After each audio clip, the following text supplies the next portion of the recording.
পকোড়া খেতে আমরা সকলেই ভীষণ পছন্দ করি। আর পনিরের এই লোভনীয় পকোড়া হলে তো কোনো কথাই নেই। সম্পূর্ণ নিরামিষ এই স্টাফড পনির পকোড়া এতটাই টেস্টি এবং ক্রিস্পি হয় যে একবার বানালে বারবার এইভাবে বানিয়ে খেতে ইচ্ছে করবে। তাহলে চলুন পনিরের পকোড়া আমি কিভাবে বানাই দেখে নেওয়া যাক আমার আজকের এই ভিডিওটিতে। নমস্কার বন্ধুরা, প্রতিভা রান্নাঘরে সকলকে স্বাগত। স্টাফড পনির পকোড়া বানাবার জন্য আমি 500 গ্রাম পনির দোকান থেকে কিনে এনেছি।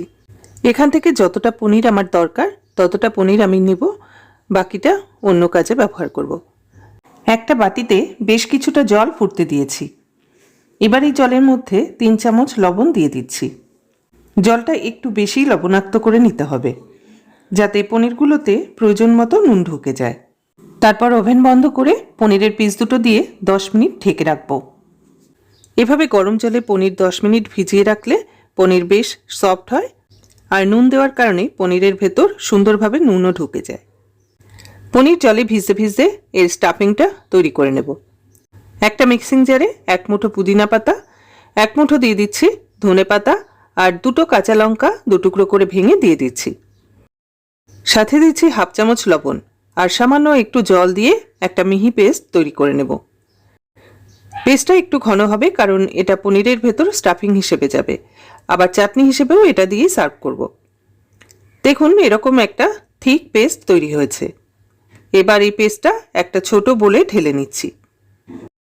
চাটনির টেস্ট বাড়াবার জন্য দিয়ে দিচ্ছি 1/4 চামচ বিট লবণ বা কালা নমক, 1/2 চামচ গ্রেট করা আদা, আর একটু লেবুর রস। আদা গ্রেট করে দেওয়ার জন্য খাবার সময় আদা ছোট ছোট টুকরো যখন মুখে পড়বে তখন খেতে বেশ ভালো লাগবে। তারপর ভালো করে মিশিয়ে নিচ্ছি। চাটনি রেডি করে নিয়ে পকোড়ার জন্য ব্যাটারটা বানিয়ে ফেলবো। তার জন্য একটা বড় বোলে নিয়ে নিচ্ছি 1 কাপের মতো বেসন।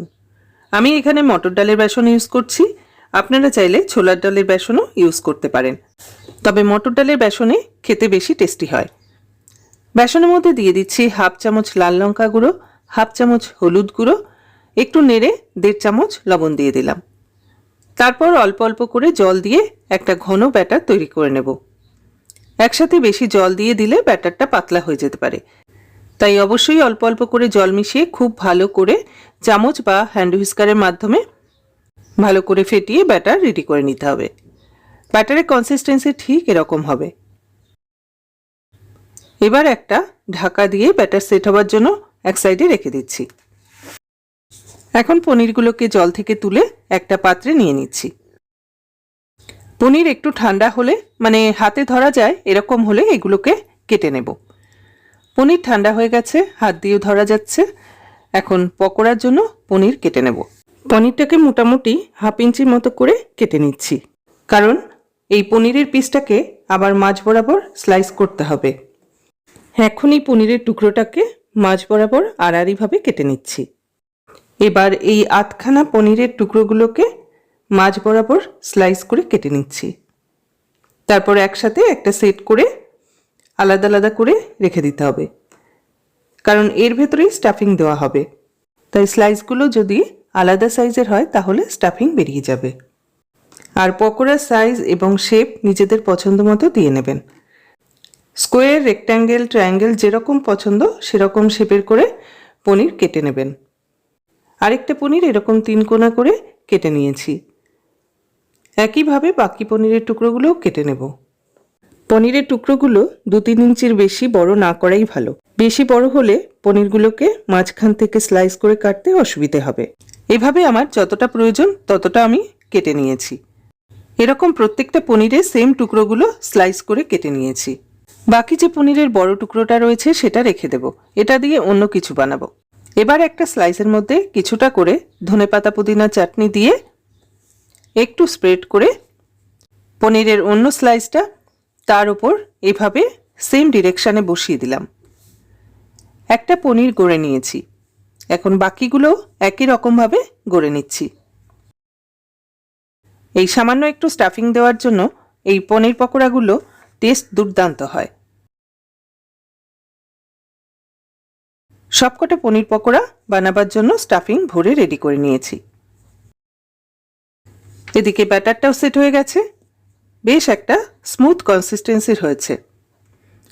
এখন এতে হাফ চামচ বেকিং পাউডার দিয়ে দিচ্ছি। বেকিং পাউডার দিলে পকোড়াগুলো বেশ ক্রিস্পি এবং ফ্লাফি হবে। ব্যাটারের সাথে বেকিং পাউডার খুব ভালো করে মিশিয়ে নিচ্ছি। পকোড়ার ব্যাটার তৈরি। এবার পকোড়া ভাজার জন্য একটা প্যানে বেশ অনেকটা সাদা তেল গরম হতে দিয়েছি। কয়েক ড্রপ ব্যাটার তেলে ফেলে দেখে নিচ্ছি পকোড়া ভাজার জন্য তেল ঠিকঠাক গরম হয়েছে কিনা।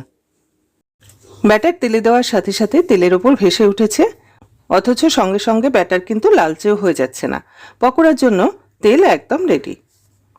এবার গ্যাসের ফ্লেম একদম লোতে করে পনিরের টুকরো ব্যাটারে দিয়ে ফর্কের সাহায্যে বা হাতের সাহায্যে ভালো করে কোট করে নেব। এক্সেস ব্যাটার ঝরিয়ে নিয়ে তেলে ছেড়ে দিচ্ছি। গ্যাসের ফ্লেম এখনও লোতেই আছে, তা না হলে পনিরগুলো তেলে দিতে দিতে তলার দিকটা বেশি তেতে যেতে পারে। আর খেয়াল রাখবেন পনিরগুলো যেন ওভার ক্রাউড না হয়ে যায়, তাহলে একটার গায়ে একটা লেগে গিয়ে আবার কোটিং ছেড়ে যেতে পারে। পনিরের টুকরোগুলো তেলে দেওয়া হয়ে গেলে গ্যাসের ফ্লেম মিডিয়ামে করে পনির ভেজে নেব। এক পিঠে বাদামি রং ধরলে অপর পিঠ উল্টে দিচ্ছি। দু পিঠ লাল করে ভেজে পনিরগুলো তেল থেকে ছেঁকে তুলে একটা কিচেন টিস্যুর ওপর রেখে দিচ্ছি। একইভাবে বাকি পনিরগুলোও ভেজে নিচ্ছি।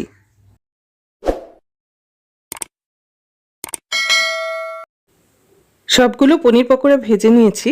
এখন গরম গরম পরিবেশন করে দেব। ধনেপাতা আর পুদিনার যে চাটনিটা বানিয়েছিলাম আমি সেটা দিয়েই পরিবেশন করে দিয়েছি। হট অ্যান্ড সুইট সসও এর সাথে খুব ভালো যায়। ইভিনিং স্ন্যাক্স হিসেবে যে কোনো আড্ডা বা অনুষ্ঠানে এই নিরামিষ স্টাফড পনির পকোড়া থাকলে সকলেই খেয়ে প্রশংসা করবে। রেসিপিটি যদি ভালো লাগে তাহলে অবশ্যই লাইক করবেন। আমার চ্যানেলে নতুন বন্ধু হলে চ্যানেলটি সাবস্ক্রাইব করে পাশে থাকা বেল আইকনটি অন করে দেবেন। তাহলে আমি চ্যানেলে যখনই কোনো ভিডিও আপলোড করি না কেন সরাসরি তার নোটিফিকেশান আপনার কাছে পৌঁছে যাবে। পুরনো বন্ধুদের ধন্যবাদ জানিয়ে নতুন বন্ধুদের স্বাগত জানিয়ে আজকের মতো বিদায় নিচ্ছি। সকলে ভালো থাকবেন, সুস্থ থাকবেন।